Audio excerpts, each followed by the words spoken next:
qonağımıza keçək. Qeyd etmək istəyirəm ki,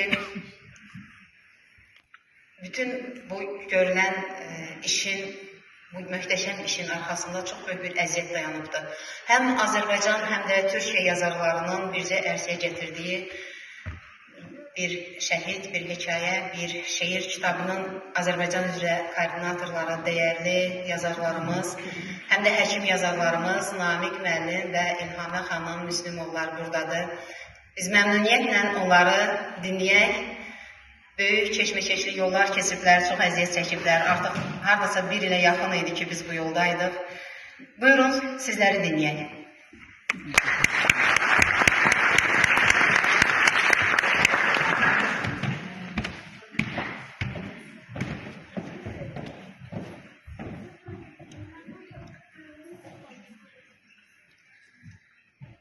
Təşəkkür edirəm.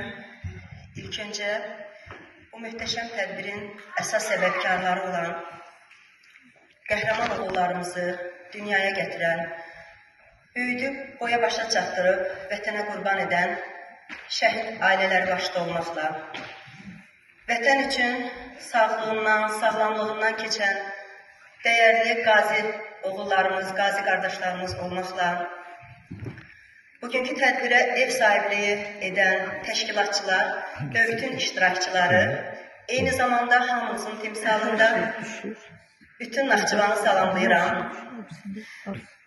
Bugün mənim Naxçıvana bu ilk gəlişimdir. Əslində həmişə istəmişəm ki, bu gözəl yurdu gəlim, ziyarət edeyim.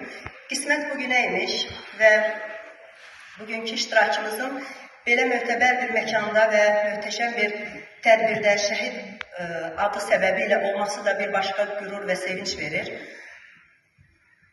Çox istəyərdim ki, biraz bizim projenin, layihənin yaranması barədə məlumat verim sizlərə.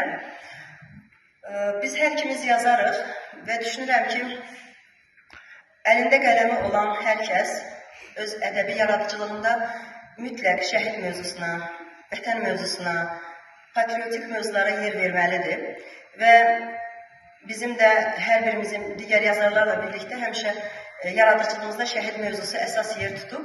Amma bu layihə bir başqa möhtəşəmliyi var ki, burada həm Azərbaycanlı yazarlar, həm də qardaş türk yazarları yer alır. Bu proje necə başladı? 2025-ci ilin əvvəllərində biz Türkiyəli yazar Harun bəy Yıldırımla tanış olduq. Harun Yıldırım söhbətlərinin birində artıq Türkiyədə illərdir davam edən və 3 ildir nəşr olunan Bir şəhid, bir öykü, bir şiir adlı layihəsindən bəhs etdi və toplam olaraq 3 kitablarında 160-dan artıq Türkiyə şəhidlərini və ondan artıq qazinin həyatını yazdıqlarını dilə gətirdi. Eyni zamanda öz arzusunu da dilə gətirdi ki, bir gün mütləq bu projədə Azərbaycan şəhidlərinə də yer vermək istəyir. Sadəcə bu işdə ona Azərbaycanda dəstək ola biləcək dostlar lazımdır, qələm dostları lazımdır. Və biz də şəhid adı keçən yerdə təbii ki, gerisi təfərrüatdır, bütün əziyyətlər təfərrüatdır və qolumuzu çırmalayıb işə başladıq. Sosial şəbəkələrdən anons etdik bu layihə barədə.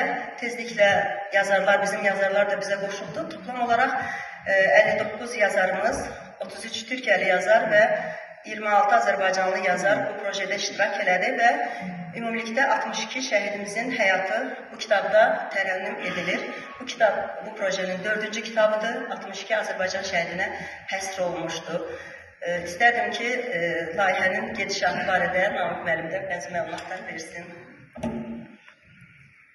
Salam, dəyərli qonaqlar. Öncə bütün şəhid ailələrinin, şəhid valideynlərin qarşısında baş əyirəm. Bugün bizim burada oturmağımıza, bugün bu torpaqda ayaq basıb gəzməyimizdə biz öncə şəhidlərə borcluyuq, qazilərimizə borcluyuq. Onların haqqı heç cür ödənməz. Biz də bu layihədə iştirak etməklə istədik ki, şəhidlərimizin ruhunu, onların həyat hekayəsini gələcək nəsillərə ötürək. Bildiyiniz kimi bu kitab format biraz başqadır. Burada düzdür, rəsmi rəqəmlərə əsaslanaraq real faktlara əsaslanaraq, amma şəhidin həyatı hekayə formatında çatdırılıb. Yazarlar şəhidin yaxınları ilə, onun döyüş yoldaşları ilə, onun uşaqlıq, sinif yoldaşları ilə əlaqə saxlayaraq şəhid haqqında məlumatları əldə edib və onu hekayə formatında çatdırıblar. Mən inanıram ki, bu hekayələr əsasında bizim senaristlərimiz, rejissorlarımız gözəl filmlər ərsəyə gətirəcəklər. Şəhidlərimiz xatirəsi həmişə yaşasın, yaşadılsın. Təranə xanım bayaq qeyd elədi, kitabımız Milli Kitabxananın saytında da yerləşdirilib. Bu kitab satışda deyil, pullu deyil. Kitab şəhidlərin ailələrinə xatirə hədiyyə olaraq verilir. Şəhidlərin oxuduqları orta məktəblərə hədiyyə olaraq verilir və yaşadıkları rayon, şəhər mərkəzi kitabxanalar, mədəniyyət mərkəzləri bu kimi yerlərə verilir ki, bu şəhidlərin hekayələri oxunsun, müxtəlif tədbirlərdə, istər məktəb tədbirlərində, istər rayon əhəmiyyətli tədbirlərdə bunlardan faydalansınlar. Əgər şəhidlərin xatirəsini yaşatmaq üçün, yaşatmaq adına, şəhid yaxınlarının ürəyinin o yanğısına bir damla qədər də, əgər bir rahatlıq gətirmişiksə, bir faydamız toxunubsa, bu bizim üçün gerçəkdən qürurludur, xoşdur. Allah şəhidlərimizə rəhmət eləsin, məkanları cənnət olsun. Allah millətimizi, dövlətimizi, ordumuzu qorusun. Bir daha Allah bizə itki, acı yaşatmasın. Sağ olun, minnətdarım.